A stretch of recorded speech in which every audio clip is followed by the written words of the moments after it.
अब हम बढ़ते हैं अपने नेक्स्ट टॉपिक पे, solution of first order partial differential equation. और यही से एक सब टॉपिक आएगा, फॉर्मेशन ऑफ डिफरेंशियल इक्वेशन या पार्शियल डिफरेंशियल इक्वेशन। ये दोनों एक जैसे टॉपिक हैं, इन्हें हम कवर करेंगे आज के सेक्शन में। तो अब हम एक सिंपल सा two parameter family of surfaces लेते हैं। फैमिली ऑफ कर्व तो हम पहले ही पढ़ चुके हैं, जैसे कि एक सिंपल सा हमने देखा था dy upon dx is equal to y। इसे हम सॉल्व करेंगे तो dy upon y is equal to dx, इसे इंटीग्रेट करते हैं ln y is equal to x और y is equal to e raise to the power x plus c which is e raise to the power x e raise to the power c। This implies y is equal to k e raise to the power x। तो इसका जो solution है वो family of curves होता है, जहाँ के एक पैरामीटर है। और इससे हम वापस इसके ऊपर पहुंच सकते हैं। इसको जब हम डिफरेंशिएट करेंगे तो हम इस डिफरेंशियल इक्वेशन के ऊपर पहुंचेंगे। तो फैमिली ऑफ कर्व्स हम जानते हैं ये one parameter family of curves है। हमने और भी एग्जांपल्स देखे हैं two parameter family of curves. For example suppose कीजिए कि x minus a square plus y square is equal to suppose b square.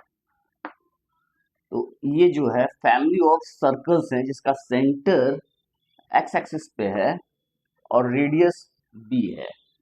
तो इसका सेंटर एक्स एक्सिस पे कहीं भी हो सकता है और इसका रेडियस चेंज हो सकता है। तो ये फैमिली ऑफ सर्कल्स है, लेकिन ये two parameter family of circles family of curves हो गए, तो जिसमें पैरामीटर ए और बी हो गए। उसी तरह हम सोच सकते हैं family of surfaces. Family of surfaces एक एग्जांपल सिंपल से लेते हैं। सपोज कीजिए one parameter of family of surfaces. Suppose कीजिए z is a function of x y and the relation between z x y is this, and z is equal to x square plus y square और plus k।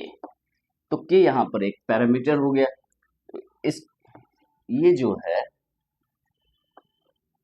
यदि हम इसे x y और z axis में represent करने की कोशिश करें तो ये क्या रिप्रेजेंट करेगा। तो ये हम जानते हैं z इज इक्वल टू, यदि k की वैल्यू 0 रखते हैं तो ये जो है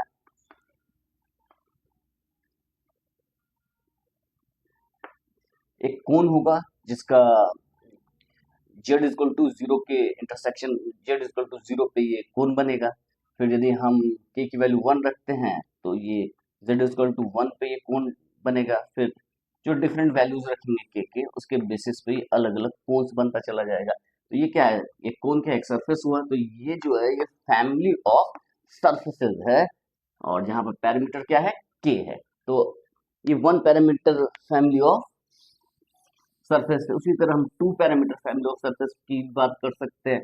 डिपेंड करेगा कि हमारा क्वेश्चन क्या। तो हम एक सिंपल सा केस ले रहे हैं कि f is some function, this equation 1 is a family of surfaces over two parameters a and b and where u is a function of x and y। यहाँ पर u जो है x y का function है और a b क्या है, parameter. तो इससे हमें पार्शियल डिफरेंशियल इक्वेशन फॉर्म करना है। तो इससे जब हम पार्शियल डिफरेंशियल इक्वेशन फॉर्म करेंगे तो उससे हमें क्या करना पड़ेगा कि वन को हम a और x और y के रिस्पेक्ट में डिफरेंशिएट करेंगे और उससे जो इक्वेशंस मिलेंगे उससे हम a और b को एलिमिनेट करेंगे। तो यहाँ पर हमारे पास दो पैरामीटर्स हैं a and b। a and b दो पैरामीटर्स हैं, तो इसे हम x के रिस्पेक्ट में डिफरेंशिएट करेंगे। तो हमें क्या, differentiating one partially with respect to x। पहले x के रिस्पेक्ट में डिफरेंशिएट करते क्या मिलेगा, ये क्या मिलेगा, डेल f को पहले डेल x के रिस्पेक्ट में करेंगे एंड डेल x को फिर x के रिस्पेक्ट में करेंगे, फिर प्लस डेल f को डेल y के रिस्पेक्ट में और डेल वाई को डेल एक्स के रिस्पेक्ट में, फिर डेल एफ को डेल यू के रिस्पेक्ट में, और डेल यू को फिर डेल एक्स के रिस्पेक्ट में। फिर ए के रिस्पेक्ट में तो कांस्टेंट है, इसको हम लिख सकते हैं del f upon del a and del a upon del x, del f upon del b and del b upon del x is equal to 0। तो del x upon del x, तो ये आ गया del f upon del x और ये 1 हो जाएगा, plus ये क्या हो जाएगा del f upon del y, और ये जो वैल्यू है y और x जो है एक दूसरे से इंडिपेंडेंट है, तो y का x के रिस्पेक्ट में जो डेरिवेटिव होगा, पार्शियल डेरिवेटिव, वो क्या होगा 0 होगा, क्योंकि इसमें y x है ही नहीं। और del f upon del u, और u जो है function of x and y है, तो इसको हम सिंपली ux लिख सकते हैं, प्लस ये del f upon del a ये 0 होगा, फिर del f upon del b ये भी 0 होगा, क्योंकि ए बी कांस्टेंट है। तो इसका मतलब क्या है, इसको हम यदि सिंपली एफ एक्स लिखें, ये तो 0 हो गया, सिर्फ ये और ये टर्म बचेगा, इसके बाद इसको हम क्या लिख सकते हैं u x and f u is equal to 0, या सिंपली हम लिख सकते हैं f x plus p f u is equal to 0। इसी तरह यदि हम इसको पार्शियली डिफरेंशिएट करें y के रिस्पेक्ट में, तब क्या आएगा, ये तो बहुत सिंपल सा है। यदि हम 1 को s के रिस्पेक्ट में डिफरेंशिएट करेंगे तो हमारे पास जो आउटपुट आया वो कुछ ये आया। यदि हम y के रिस्पेक्ट में करेंगे तो हमें x को रिप्लेस करना है, जो डेरिवेटिव जिसके रिस्पेक्ट में ले रहे हैं वो y से कर लेते हैं, तो y करेंगे तो जहां जहां y के रिस्पेक्ट में कर रहे हैं तो f को x के रिस्पेक्ट में, जो आर्गुमेंट है उसके रिस्पेक्ट में, और आर्गुमेंट को y के रिस्पेक्ट में, तो y, फिर यहाँ भी y आएगा, उसी तरह यहाँ भी y आएगा, यहाँ भी y आएगा, यहाँ पे ये सारी जगह y आएगा। तो इस केस में क्या होगा, ये क्वांटिटी 0 हो जाएगी क्योंकि x और y से इंडिपेंडेंट है, ये क्वांटिटी 1 हो जाएगी, ये क्वांटिटी u y हो जाएगी, दिस इज 0 एंड 0, ये तो सेम रहेगा।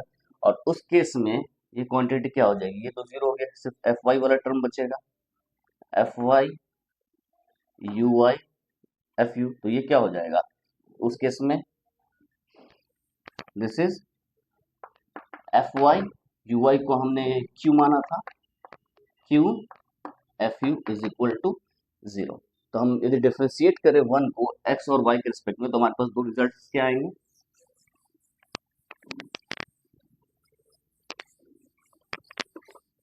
हमारे पास जो दो रिजल्ट आ रहे हैं वो आ रहा है डिफरेंशिएटिंग विथ रिस्पेक्ट टू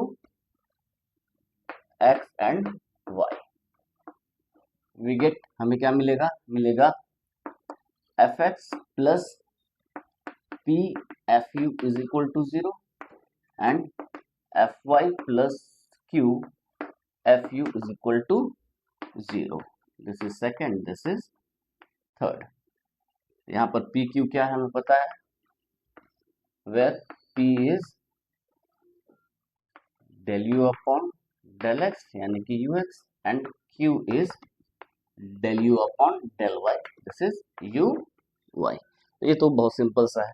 तो अब हमारे पास तीन इक्वेशन है और दो पैरामीटर्स है, तो तीन इक्वेशन से हम दो पैरामीटर को इजीली एलिमिनेट कर सकते हैं। Let g of x y u a b is equal to 0 be the eliminant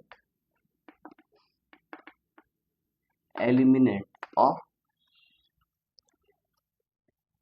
a b from first, second and third. हम मान लेते हैं कि ये जो है रिलेशन मिला है हमारा, सॉरी ए बी नहीं, यहाँ पे पी क्यू हो जाएगा, ए बी को हमने एलिमिनेट किया है इन तीनों से, तो ये जो g of x y u p q आ रहा है be the eliminant of a b from first, second and third. इन तीनों से हमने ए बी को एलिमिनेट किया, उसके बाद जो रिलेशन आया उसको हम g मान लेते हैं।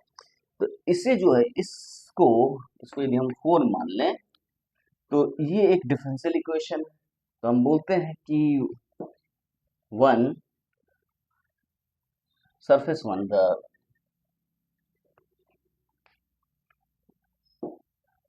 Surface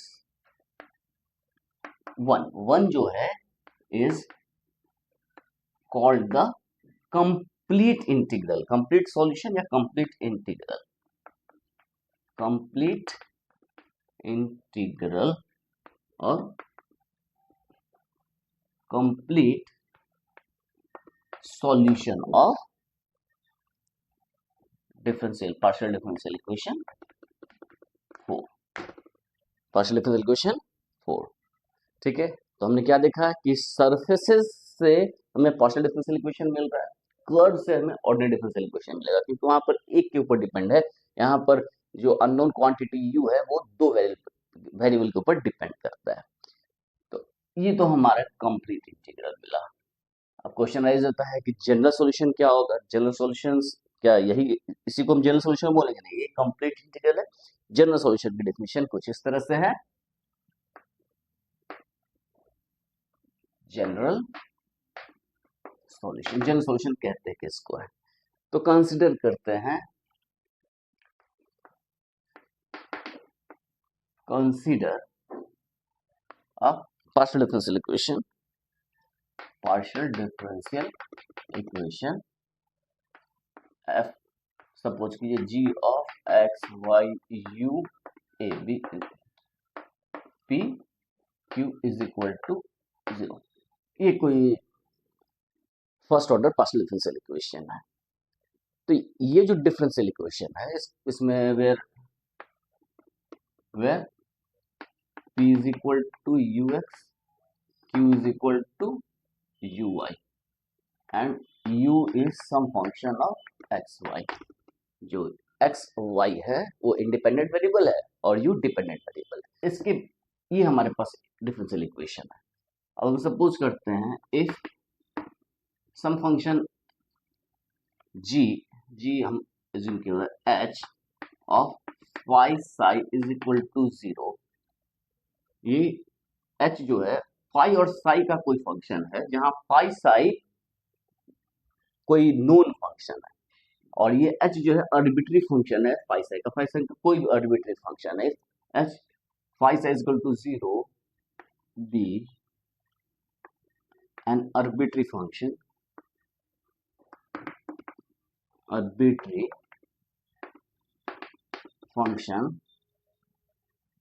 of phi is equal to some function of x y z and psi is equal to some function of x y z। नहीं, यहाँ पर हमने u माना है इसलिए u मानेंगे। u such that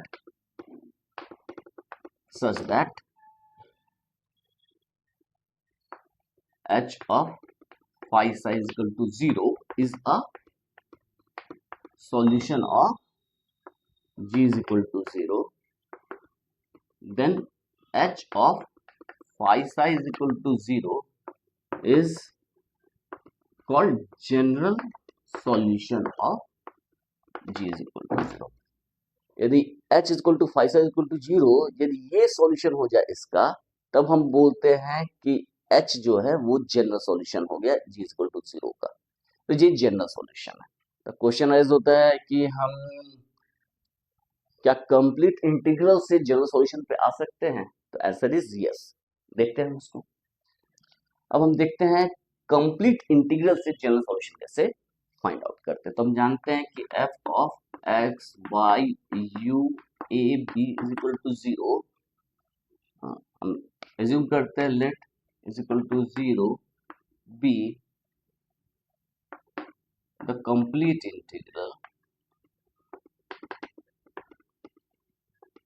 इंटीग्रल या complete solution of some function g of x y u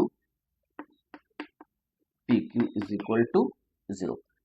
इसे हम 2 मान लेते हैं। तो ये कंप्लीट इंटीग्रल इसका मान लेते हैं। तो अब जनरल सॉल्यूशन कैसे फाइंड आउट करें? तो हम डिफरेंशिएटिंग 1। अब जो है suppose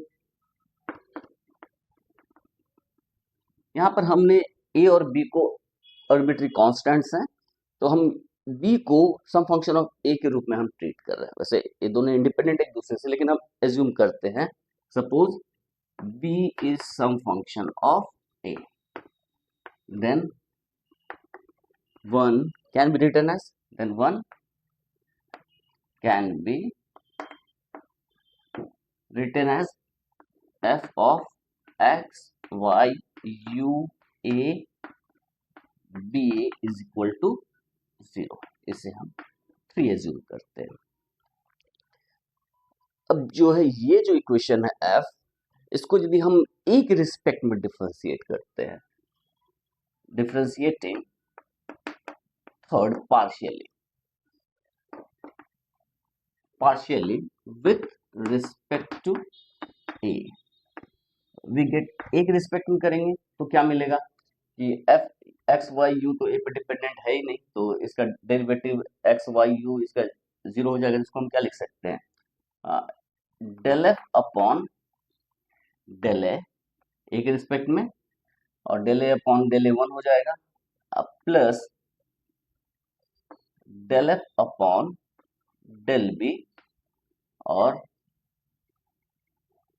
del b a upon del a is equal to 0, या सिंपली हम इसको लिख सकते हैं f a plus b dash a f b is equal to 0। तो ये हमारा 4 है। तो 3 और 4 जो है टुगेदर इसका जनरल सॉल्यूशन दे रहा है।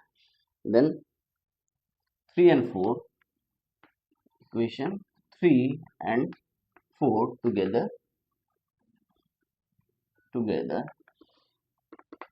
provide general solution of 2।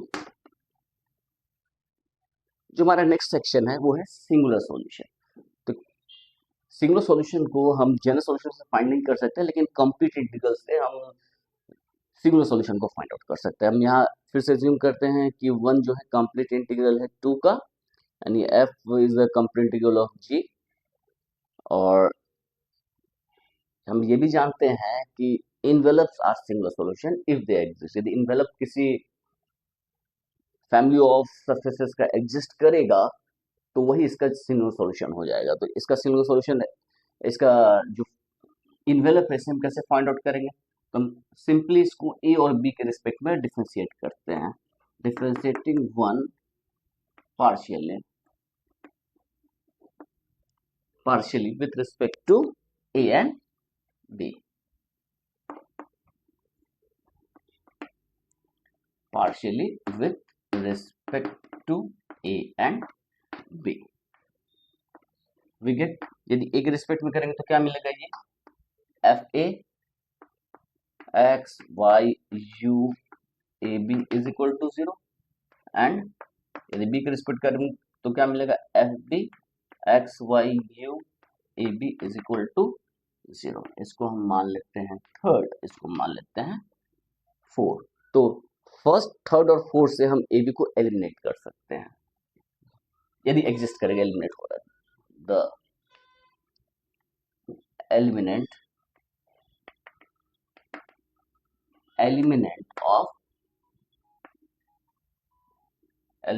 of AB from first, third and fourth भी सपोज कीजिए h x y u is equal to 0, ठीक है।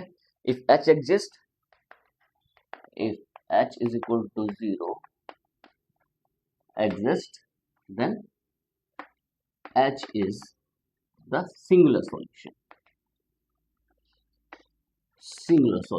of 2। तभी h को हम 2 का सिंगुलर सॉल्यूशन बोलते हैं। अब हम formation of partial differential equation के क्वेश्चंस के ऊपर आते हैं। 3 क्वेश्चंस हम कंसीडर करते हैं। यहाँ पर हमने ट्रीट किया है कि z जो है वो फंक्शन ऑफ एक्स वाई है तीनों क्वेश्चन के लिए, और पहले क्वेश्चन में a b आर्बिट्री कांस्टेंट्स हैं, सेकंड क्वेश्चन में a b and c are arbitrary constants, और थर्ड क्वेश्चन में a b जो है वो आर्बिट्री कांस्टेंट्स हैं। तो ये जो फैमिली ऑफ सरफेस है, ये फैमिली सरफेस और ये फैमिली सरफेस है, इसके कोरस्पोंडिंग हमें partial differential equation find out करना है। तो इसको सबसे पहले इसके ऊपर आते हैं। तो हम क्या करेंगे, इसको हम 1 एज्यूम करेंगे और डिफरेंशिएट करेंगे। Differentiating 1 partially with respect to x, तो हमें क्या मिलेगा, we get, इसको हम जब x के रिस्पेक्ट में करेंगे तो क्या होगा, ए जेड एक्स, बी का पार्शियल डेरिवेटिव 0 होगा और ये ए स्क्वायर होगा और सारी चीजें चली जाएंगी। उसके बाद जो है differentiating 1 partially with respect to y, we get। अब 1 का जो है हम एक बार डेरिवेटिव ले चुके हैं, एक बार फिर एक और डेरिवेटिव लेंगे क्योंकि दो कांस्टेंट अपीयर कर रहे हैं, तो क्या मिलेगा नेक्स्ट डेरिवेटिव, ये हमें मिलेगा बी वाई के रिस्पेक्ट में कर रहे हैं, वाई के रिस्पेक्ट में करेंगे तो ये होगा a z y is equal to 1। तो a z y is equal to 1, इसको हम ये भी लिख सकते हैं a is equal to 1 upon z y. तो हम सेकेंड थर्ड, तो फर्स्ट सेकेंड थर्ड से हम एक ए और बी दोनों को एलिमिनेट कर सकते हैं। तो हम ए की वैल्यू यदि 2 में पुट करते हैं तो बहुत आसानी से हमारा डिफरेंशियल इक्वेशन होगा।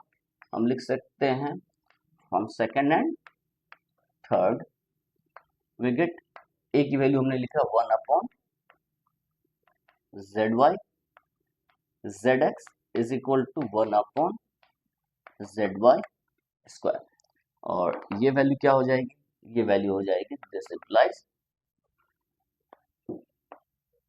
Z y square z s is equal to z y. अब हम आते हैं अपने दूसरे क्वेश्चन में। हमारा दूसरा क्वेश्चन है कि z is equal to x plus b y plus c x y. तो यहाँ पर हमारे पास 3 आर्बिट्री कॉन्स्टेंट्स है ए बी एंड सी। तो 3 आर्बिट्री कॉन्स्टेंट्स को जब हम रिमूव करेंगे तो हमारे पास 4 इक्वेशंस चाहिए, और 4 इक्वेशन में पहला इक्वेशन तो ये है, उसके बाद इसे हम डिफरेंशिएट करेंगे। तो डिफरेंशिएट करेंगे तो कम 2 बार डिफरेंशिएट करने से तो काम नहीं बनेगा। पार्शियल डेरिवेटिव हम एक बार लेते हैं एक्स के रिस्पेक्ट में, दूसरी बार वाई के रिस्पेक्ट में, और उससे जो आउटपुट आएगा तो हमारे पास 2 ही इक्वेशन आएगा। तो एक और डेरिवेटिव की जरूरत पड़ेगी पार्शियल डेरिवेटिव की, इसका मतलब है इसका ऑर्डर 1 से ज्यादा ही होगा जो इसके कॉरस्पॉन्डिंग पार्शियल डिफरेंशियल इक्वेशन आएगा। अब हम आते हैं differentiating 1 partially with respect to x. तो हमें क्या मिलेगा, वी गेट क्या मिलेगा z x is equal to यहाँ ए प्लस सी वाई, इसे हम एज्यूम करते हैं, फिर डिफरेंशिएट करते हैं। Differentiating 1 partially with respect to y, we get हमें क्या मिलेगा z y is equal to b plus c x, इसे हम 3 एज्यूम करते हैं। तो क्या इन दोनों से तो एलिमिनेट नहीं होगा, एक सिंपल तरीका, अब इसको एक और बार डिफरेंशिएट करना पड़ेगा। तो अब इसमें इनमें से किसी एक को हम x या y के रिस्पेक्ट में डिफरेंशिएट करते हैं। सपोज कीजिए इसको डिफरेंशिएट करते हैं 2 को, डिफरेंशिएटिंग 2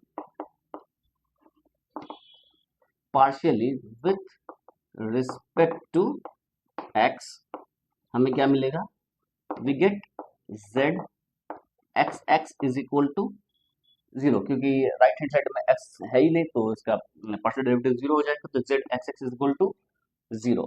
यदि हम इसको y के रिस्पेक्ट में करते हैं तो हमारा क्या होगा, differentiating 2 partially with respect to y, we get हमें क्या मिलेगा z of x y is equal to, ये क्या हो जाएगा c। तो यहाँ पर देखिए ये जो है 4 देख रहे हैं, 4 जो है इसमें a b c तीनों एलिमिनेट हो गया। तो ये जो है ये एक पार्शियल डिफरेंशियल इक्वेशन है कॉरस्पॉन्डिंग टू दिस, लेकिन इसके कॉरस्पॉन्डिंग सिर्फ एक ही यूनिक ही पार्शियल डिफरेंशियल इक्वेशन नहीं है, एक से ज्यादा आएंगे। वो क्या आएंगे तो हम देखते हैं। यदि हम इसको भी y के रिस्पेक्ट में करते हैं डिफरेंशिएट, तो यहाँ पर z y y is equal to 0 आएगा, तो वो भी एक पार्शियल डिफरेंशियल इक्वेशन हो जाएगा corresponding to this one.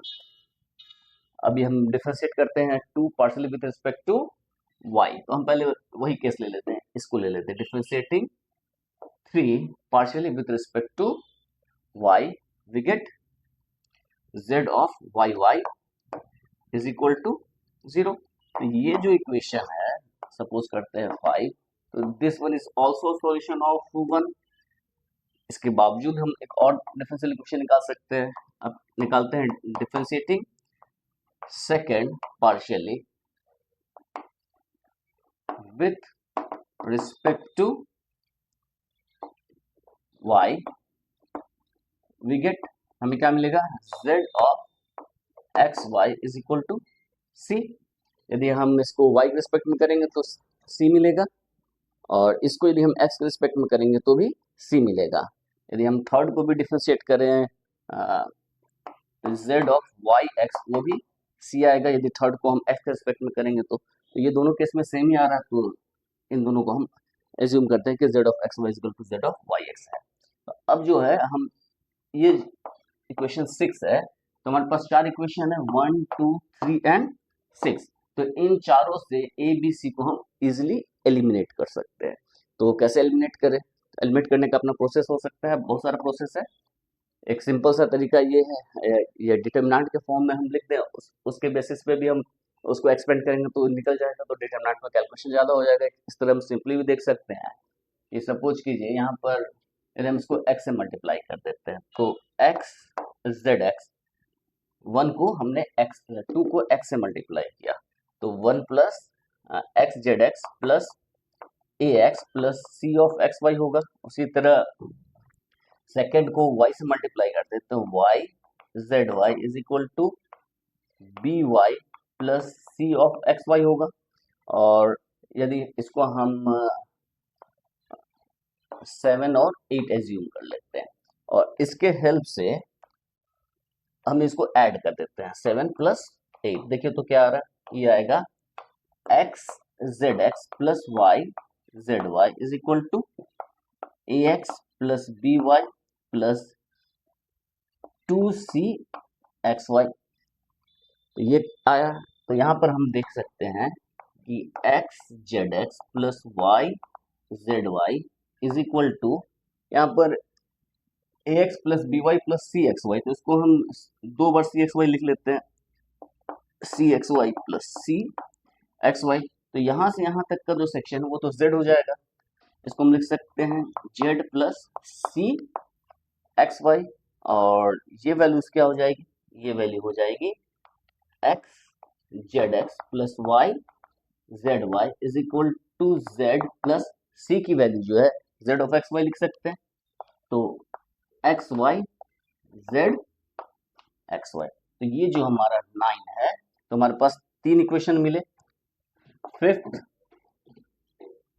Fourth और 9th, ये तीनों इसके कॉरस्पॉन्डिंग पार्शियल डिफरेंशियल इक्वेशन है। तो हमने देखा कि एक से ज्यादा पार्शियल डिफरेंशियल इक्वेशन मिले। हमारा जो थर्ड क्वेश्चन है वो कह रहा है z is equal to a x square plus b y square plus a square plus b square, जहाँ ए और बी जो है वो आर्बिट्री कांस्टेंट है। इसे हम एज्यूम करते हैं 1, डिफरेंशिएट करते हैं partially, differentiate partially 1 with respect to x, we get क्या मिलेगा, ये मिलेगा z of x is equal to 2ax। उसके बाद इधर x नहीं, सारा एज्यूम करते हैं, x और y दोनों से रिप्रेजेंट करते हैं, तो वो सारा 0 हो जाएगा। y के रिस्पेक्ट में करेंगे तो zy क्या मिलेगा, 2by। तो यहाँ से हम x और y दोनों की वैल्यूज को ले सकते हैं। ये क्या इम्प्लाई करेगा, ये a की वैल्यू जो है वो इम्प्लाई करेगा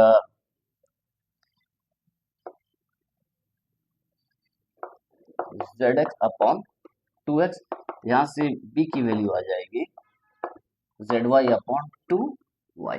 तो ये सेकंड, और इसको हम थर्ड एज्यूम करते हैं, तो फर्स्ट सेकंड थर्ड से हम ए बी को बहुत आसानी से एलिमिनेट कर सकते हैं।